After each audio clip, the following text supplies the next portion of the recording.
2, 3, trošku se nerovnej, vole. Jsem rovnej. Vítejte u premiérového dílu pořadu Touch It! To nadšení je na místě, jsme nový pořád, jsme obomelí v světě, jsme maturitní projekt. A já jsem Michal Schreier a tohle je Petr Mráz. Já jsem Touch It, man. Přesně tak. Výborně, co je Touch It? Michale, pověz mi, co je to Touch It?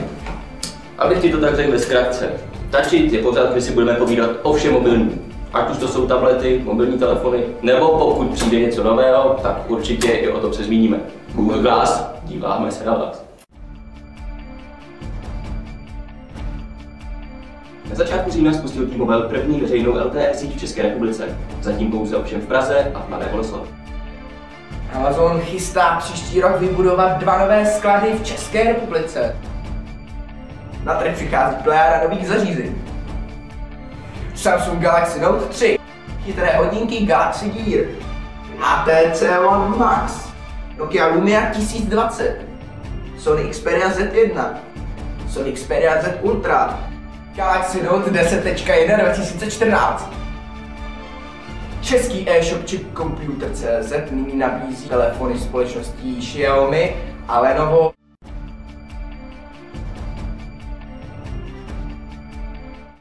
Rubrika diskuze je pravidelnou rubrikou našeho pořadu. Zde si budeme povídat o všech důležitých událostech v uplynulém měsíci. Ano, o těch nejdůležitějších. O těch nejlepších. O těch nejzajímavějších. Ale Dnešním tématem diskuze jsou konference společností Nokia a Apple a v neposlední řadě představení nového telefonu od Google LG Nexus 5. jako první si vezmeme na mužku Nokia, již měla konferenci 22. října v exotické Abu-Dhabi. Spekulace obsahovaly informaci, že přijdou 3 nová zařízení. První bude tablet, druhý bude phablet a třetí bude hybrid na pomezí notebooku a netbooku. Nokia nás ovšem nakonec překvapila a netbooků jsme se nedočkali. Ano, dočkali jsme se 2 phabletů, Nokia Lumia 1320 a Nokia Lumia 1520. Je to zklamání pro nás? No, řekl bych, že rozhodně ne. Myslím, že kolem toho nebylo žádné nadšení nebo nějak velký hype na to, aby vlastně to zařízení mohlo nějakým způsobem prorazit, takže myslím, že vůbec není na škodu, že ho nakonec nepředstavili. Ano, co je ovšem důležitější a zajímavější, je to, že Nokia má svůj první tablet, tablet Lumia 2520. Hodně očekávaný tablet. Hodně očekávaný i od nás. Co myslíš, má možnost tento tablet nějakým způsobem prorazit na trhu? Určitě mohlo by se jednat právě o ten tablet, v který doufal Microsoft u svého Surfaceu, a to, že konečně můžou prorazit Windows RT. Jestli Nokia opravdu, respektive Microsoft, který teď Nokia vlastně nastaví cenu zajímavě pro trh, myslím si, že by ten tablet opravdu mohl mít úspěch. Jestli se dostane k nám sem do České republiky, co dá se říct docela pevně, všichni doufáme, tak si myslím, že i zde by mohl mít velký úspěch. A necháme se překvapit, uvidíme. Nejdříve vyplula do spekulace o tabletu, dokonce před tím tabletofonem. Ten tady byl už hodně dlouhou dobu. Ten byl prakticky jistý, že přijde. Spousta úniků byla, spousta obrázků. Vzpomínám si, jak se jmenoval. Sirius. Byl Sirius. Opravdu velice zajímavý název vlastně tabletu, moc jsem se na ně těšil, říkám konečně, že zařízení, které má temperament již méně. Všem realita je taková, že přišel tablet, který se jmenuje Nokia Lumia 2520, což temperament teda vůbec nemá. Co si o to myslíš? Povídej. Myslím si o tom to, že tohle jsem tak trošku čekal. Je to Nokia a... Já taky, ale jsem zklamal. Jsem velice zklamal. Jaksi číslo je prostě věc Nokia a ta by asi jinak mobil označit nedokázala. Samozřejmě. Dále ve spekulacích byly vlastně určitě nějaký tabletofon, který přišel. Nokia Lumia 1520, to bylo víceméně. To je důležité, že všechna zařízení by se měla dostat na český trh. Konkrétně 1520 je potvrzena ještě před Vánoci, takže by mohla stihnout tu vánoční horečku. Známe to, uvidíme. Ceny tak jisté nejsou. Nejsou, přičemž ovšem u 1520 víme, že se cena bude pohybovat kolem 18 000, což není zrovna málo. Takže teď máme na řadě po Nokii Apple. konference tradičně v San Francisku, co jiného jsme mohli čekat, a představili se 2 nová zařízení. Což byly? Byly to iPady. Kdo by to byl čekal? iPad mini 2 with Retina display. Nejlepší název. Samozřejmě, můžeme to jednodušit, složitě, ale to je samozřejmě jedno. Další byl klasický iPad, nově s přídomkem Air, který překvapil prakticky jen tím jménem. Spekulace sice byly takové, že podobně bude po vzoru nových iPhoneů zlatý a bude obsahovat čtečku otisků prstů, ale bohužel realita je taková, že nový iPad Air má akorát užší rámečky, displeje samozřejmě a vyšší výkon. Je to zklamání? Zklamání, to necháme posoudit vás, jestli jste tímto zjištěním zklamání. Určitě to je ale snad jediné překvapení, které jsme se na konferenci dočkali. Že takto ty zařízení vypadat vlastně nebudou, že nebudou mít tyto vlastnosti.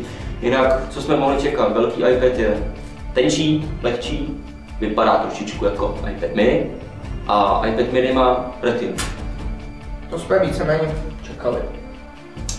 Je to klasika, ale na druhou stranu musím uznat, že zklamání úplně nejsme. To určitě ne. Je to... Já sám osobně si myslím, že zlatý tablet je opravdu vrchol nevkusu. Každopádně, co je důležité, je určitě příchod na český trh. Tablety by měly vlastně přijít již 1. listopadu. Což znamená, že už jsou nyní v prodeji, už si můžete klidně běžet do obchodu s elektronikou a koupit si svůj vlastní iPad Air. Ovšem iPad mini 2, budu tomu říkat jenom mini 2, na českém trhu ještě není. Ten má přijít vlastně až koncem listopadu, doufejme. Za ceny, můžeme si určitě říct ceny. Ceny je zhruba 12 000 za tu nejnižší verzi, 16 GB paměti a Wi-Fi. Přesně tak, přičemž iPad Air, tedy větší bratříček mini, začíná na ceně při té nejmenší konfiguraci 15 000. Přičemž konečně máme větší vlastně množství paměti, větší nabídku, už se o tom spekulovalo hodně dlouho a konečně Apple dostal svému slovu a máme tady tablet s velikostí 128 GB. Otázkou je, jestli se vám za to bude chtít zaplatit. Apple není zrovna levná značka, jak už hodně dlouhou dobu víme. Platíme za jabko. Platíme za jabko, přece jenom žijeme zdravě. Takže ceny těch nejvyšších modelů jsou Air 23 000, Mini 20 000. Ale zrovna dalo se to čítat. Poslední dnešní diskuzi bude Google, respektive nový Nexus 5 a Android 4.4. Onen slavný Nexus, o kterém víme už asi 5 měsíců, a Android 4.4 s přídomkem KitKat, který byl původně Android 5. To tvrdíš ty. Samozřejmě, kdo ví, co má Google v hlavě. Myslím, že toto mohli plánovat už dávno dopředu a jen tak mystifikovali ostatní. Nedivil bych se, Google má celkem velkou pověst o tom, že si se zákazníky celkem zahrává, ať už to víme na jejich stránkách, na YouTube, různé easter eggy, určitě jste na nějaké narazili. Ano, Google vždycky byl takový smíšek, dá se říct. Určitě je to nejhravější z těch výrobců. Teď už bychom si mohli konečně něco říct o samotném Nexu. Správně. Ať už víme vlastně jeho konfiguraci nebo podobu hodně dlouhou dobu, tak LG už to nevydrželo a na svém oficiálním Twitteru zveřejnilo oficiální stránky. A co nám vlastně prozradili? Něco nového? Prozradili nám, že nový Nexus je nyní výkonnostně srovnatelný s ostatními vlajkovými lodími. Haleluja. Haleluja. To znamená, že obsahuje nejvýkonnější mobilní procesor v současné době. Přichází s Androidem 4.4. Google dělá s touto verzí vlastně svého systému celkem halo, jelikož by měl mít daleko menší výkonnostní náročnost. Ano. Samozřejmě nyní ještě nemůžeme říct, jestli je opravdu toto pravda. Specifikace už jsme znali hodně dlouhou dobu. Ano, ale mě ty specifikace přece jenom v druhém útočníku No, nedá se říct, že by mě jakým způsobem překvapili, ale jsem rád, že konečně i nový Nexus, referenční přístroj od Google přímo s čistým Androidem, má konečně výkon. To znamená nejvýkonnější procesor mobilní v současné době. Což bude zajímavé sledovat, jak takto výkonný telefon bude spolupracovat s čistým Androidem. Když nový Android verze 4.4 má vlastně mít mnohem menší náročnost na samotné zařízení, měl by být i pro slabší zařízení, tak uvidíme, jak moc plynulé to bude na takto výkonném zařízení, jako je právě nový Nexus, anebo Galaxy S4 a další přístroje. Ano, všem jinak nový Android nás ničím nepřekvapí, dá se říct. Změny jsou pouze kosmetické, úprava grafického prostředí, co se týče nových funkcí, prakticky žádné. Google prakticky jenom vzal stěrku a trošičku přepolíroval starší Android Jelly Bean. Co vlastně najdeme nového, tak je jenom trošičku, bych řekl, dojem čistší, co se týče prostředí. Máme zde bílou barvu, která střídá tu jejich klasickou modrou, co se týče například notifikačních květ. Ano, zkrátka celý design je čistější a měl by být tedy správně i plynulejší. Dočkali jsme se pár nových gest, jako je například swipenutí zleva doprava, kdy se ukáže Google Now nyní. To je novinka. Potom tady máme režim full screen pro aplikace, kdy vlastně se může objevit notifikační lišta pouhým takto vlastně gestem, swipenutím ze zhora dolů, což předtím nešlo. Se ovšem velkým zklamáním, že se nového systému nedočká stálice v řadě Nexusů, Galaxy Nexus. Což je přímo tento telefon. Jsem tím vlastníkem už předešlé generace Nexusu. Mně se nový Nexus pět líbí, ovšem samozřejmě proč? Já vlastně nevím protože to je Nexus. Protože je to Nexus a je v bílé barvě. Ano, je černobílý.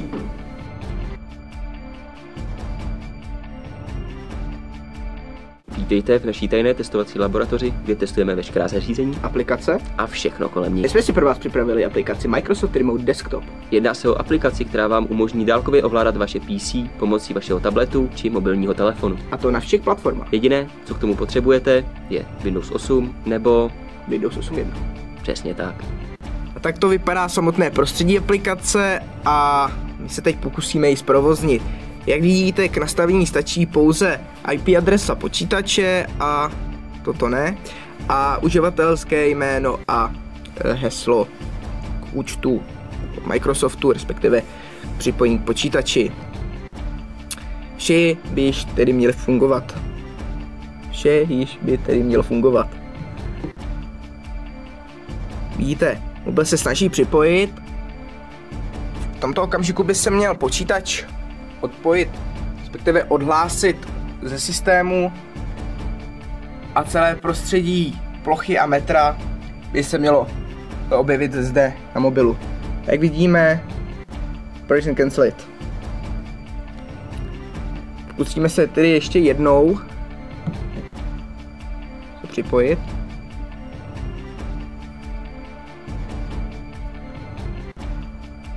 A jak vidíme, stále se nic neděje a naprosto stejná chyba.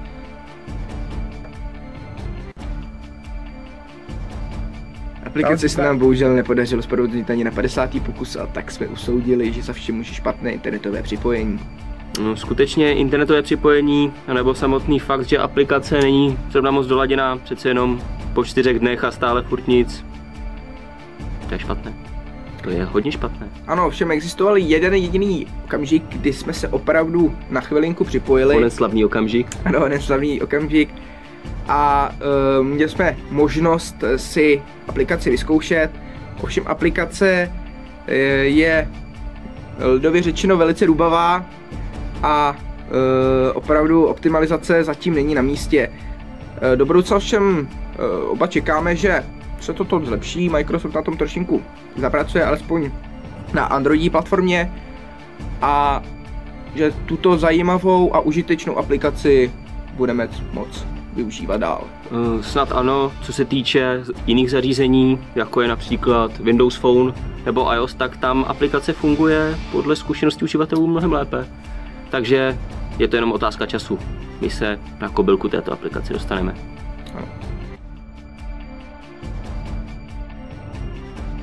A na závěr tu máme své okénko.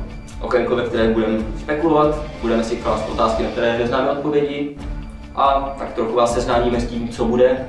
A to všechno vy uvidíte. A i uslyšíte. Snad, pokud se nám nestratí láska. Doufám, že nám funguje mikrofon.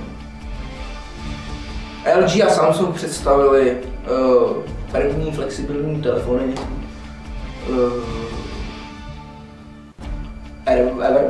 Whatever.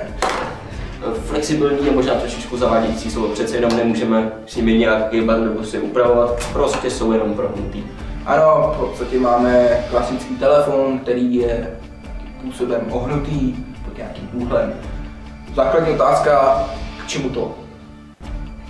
K čemu to? Rozhodně nám pište do diskuzí, jestli byste takovýto telefon uvítali, nebo jestli si myslíte, že to je budoucnost telefonu. Za mě osobně nedovedu si představit, že bych měl telefon, který bude ohnutý stylem, jako je Samsung, což znamená, že možná bude příjemný někomu v kapse díky tomu ohybu, ale telefonovat s tím nebo dívat se na videa nebo cokoliv jiného mi přijde neprakticky.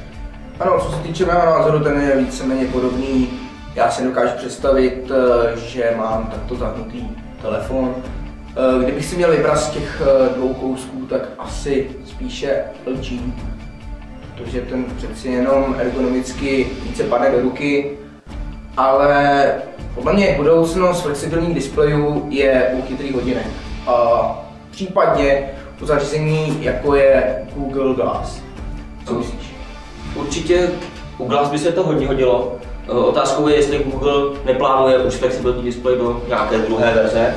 Pokud se dočká Glass úspěchu, tak určitě druhá verze chytrých hodin na sebe nenechá dlouho čekat. Ale jak si řekl správně, u hodinek. Asi nejlepší řešení, kam by flexibilní displeje mohly vést? Dobrá otázka. Já si dokážu představit chvíli, kdy přijdu do práce nebo do školy s zařízením velikosti mobilního telefonu, který si pomocí díky flexibilnímu displeji rozložím do podoby tabletu. To je podle mě budoucnost a ideální využití flexibilního displeje. No, to by bylo určitě pěkný, můžeme to použít jako mobil, tablet, pokud bude větší, můžeme mít nějaký větší displej, obrazovku, můžeme mít tácek pod talíř, uvidíme. Nebo v současné době mističku.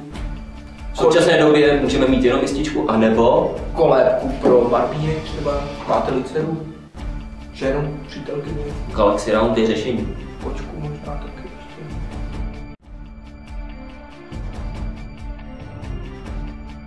A to je konec.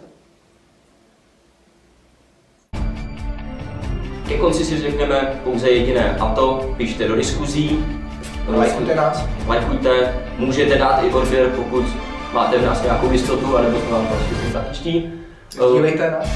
Můžete sdílet Facebooky, Twittery, Google, cokoliv chcete. Google Plusy. Rozhodně důležitá je pro nás právě diskuze. Pište, jaké máte telefony nebo svoje názory, připomínky, co se týče tématu, který jsme tady probrali dneska. Ano. Sdílejte nás.